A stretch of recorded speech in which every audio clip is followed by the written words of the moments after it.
Assalamualaikum warahmatullahi wabarakatuh. Dear peserta tutorial, dalam pertemuan ke-6 ini kita akan membahas mengenai mekanisme pasar dalam ekonomi mikro Islam.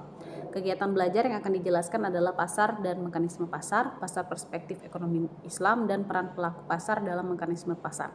Diharapkan Anda masih semangat dan tetap aktif dalam kegiatan tuton, rajin mengerjakan diskusi dan tugas tepat waktu karena hal ini sangat penting dalam penilaian akhir. Semakin Anda aktif pada tutorial online dalam berdiskusi dan mengerjakan tugas, maka nilai Anda pasti akan baik. Jangan lupa tetap membaca buku modul BMP Pengantar Ekonomi Mikro Islam, karena BMP akan menjadi acuan utama dalam pembelajaran ini. Hindari plagiat dan copy-paste, dan perhatikan batas waktu pengerjaan diskusi.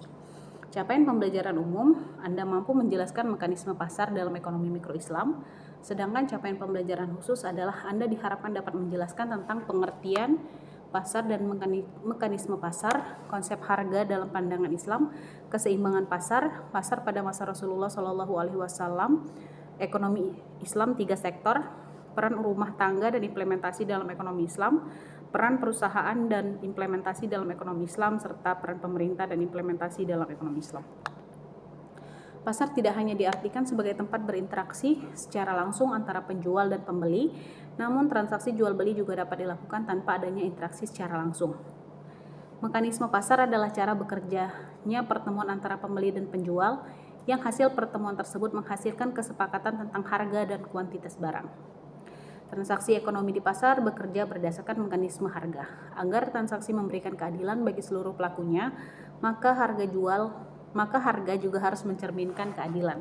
Dalam pandangan Islam, transaksi harus dilakukan secara sukarela atau antara din minkum dan memberikan keuntungan yang proporsional bagi para pelakunya.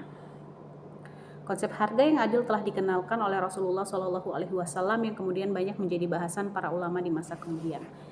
Ada 3 pokok bahasan yang disampaikan dalam modul ini.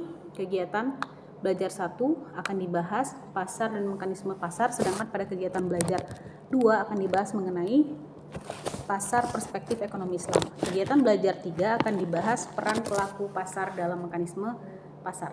Selamat belajar dan sukses buat Anda. Wassalamualaikum warahmatullahi wabarakatuh.